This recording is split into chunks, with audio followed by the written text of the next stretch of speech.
1941, a state of war.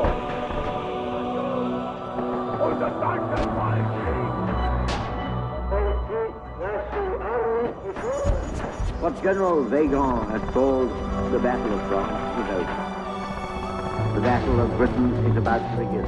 We shall fight on the beaches, we shall fight on the landing grounds, we shall fight in the fields and in the streets, we shall fight in the hills.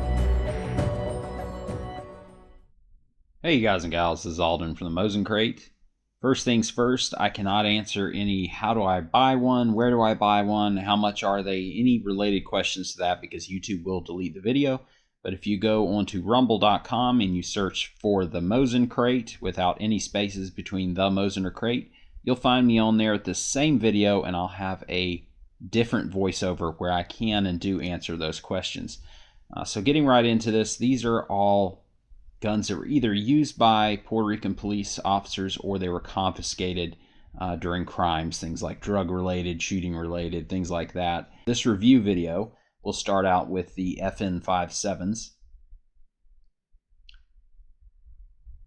And these all look to be in good surplus condition overall. And one of the things about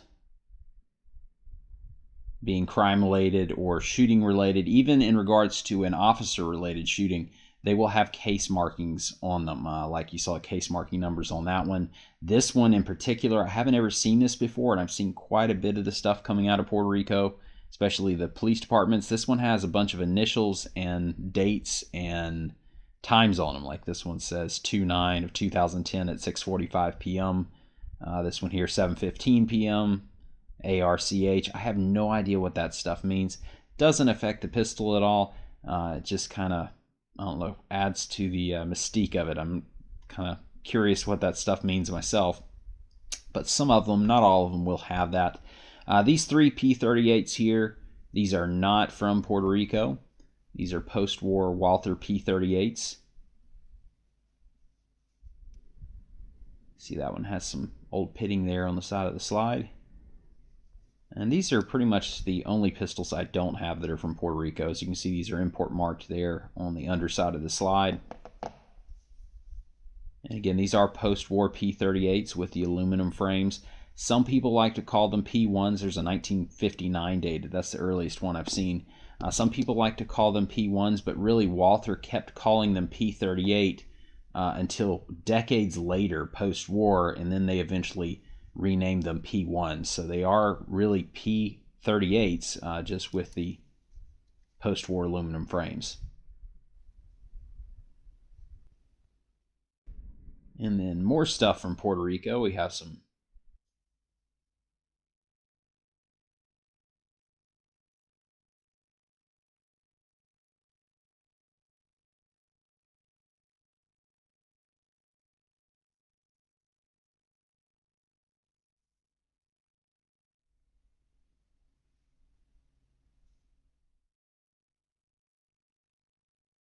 see that one there has a case number on it.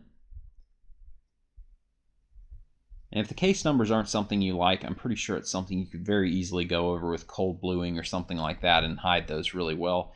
Again, most of them are going to have a case number. If they're going to have one, it's going to be very well concealed where you're not going to see it. But if it's out in the open, I'll do my best to show it here in the video. So we've got a Jericho 941. This is the original Jericho 941. This is the Cowboy Bebop gun, although this one is in silver. And it does have a problem where it fires in double action only. Safety / decocker works just fine, but the hammer does follow the slide forward on single action. And this one's marked Desert Eagle pistol, but is an IMI 941. It's in really nice shape. And then if you are wanting to be a purist when it comes to Cowboy Bebop, this is the gun you want.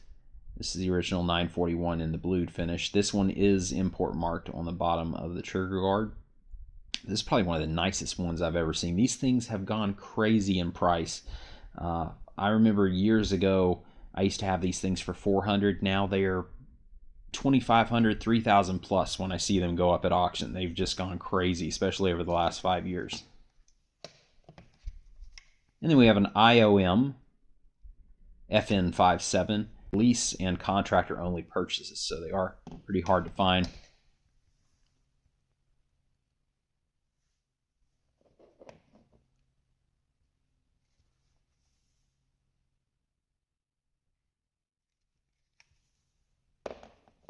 Saw it's a Glock 22 and 40. It is Puerto Rican Police Department marked. It is missing the rear sight. That's like a $10 sight. You can grab those even on eBay. You can grab those sights. We have a Florida Wildlife Conservation pistol.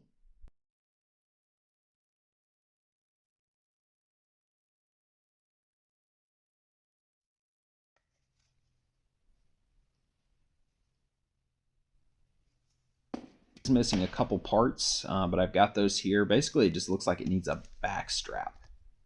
But that's an interesting pistol. I've never seen one marked with the Florida Wildlife marking.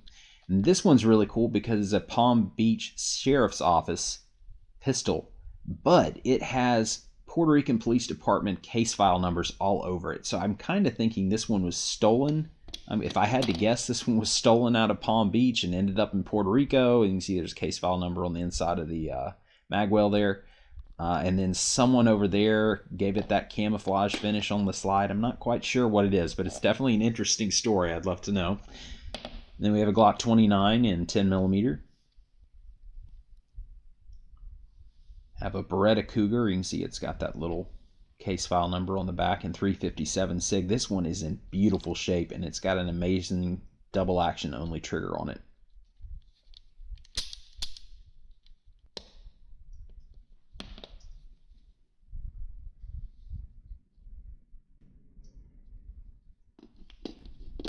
PX4 Storm dual tone 9mm. Not too often you see those.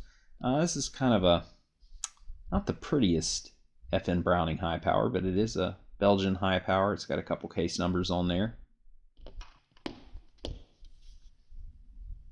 And then the Pimp high power. This is a Pimp gun, I'm guessing. I'm not really sure what the backstory is on this one. It is a C series high power, as you can see there from the serial number. It's got some old corrosion there up on the slide. Grips aren't in the best shape, but it's a neat handgun. Then we have some Inner Arms Walther PPKS pistols in 380.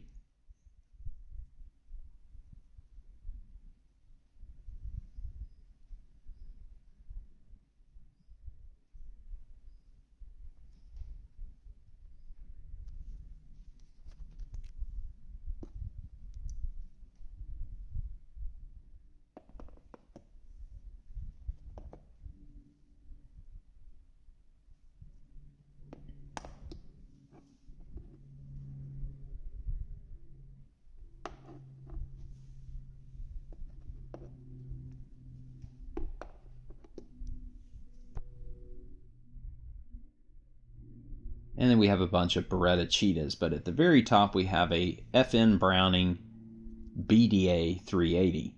And these FN Brownings were made by Beretta, so it's kind of a weird trio there.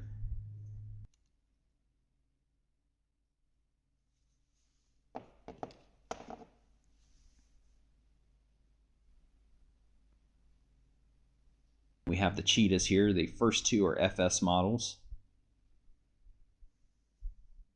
And the rest of them are 84, 84Bs, and 84BBs. This one here has a lot of, I don't know if that's cold bluing or what it is, but someone tried to touch that one up at some point and didn't do a very good job of it.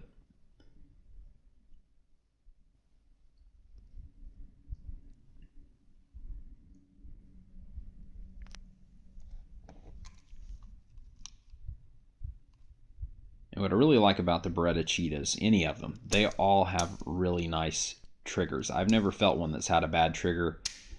You could get one like this FS that has a safety that functions as a decocker. Now, only the two FS are going to have the safety function as a decocker. The rest of them, I believe, it's just a safety.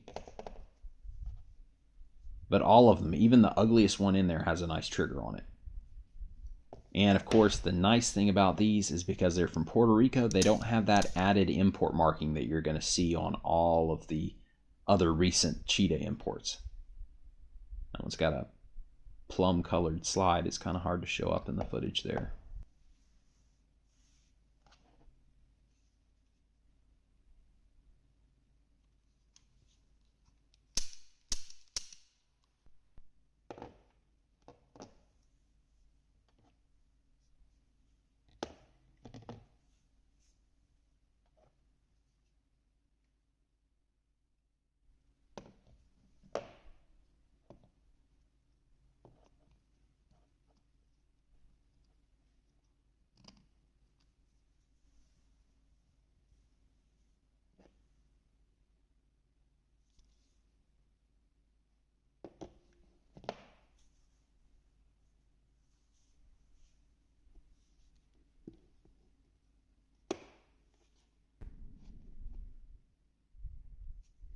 And another one with a nice plumb slide.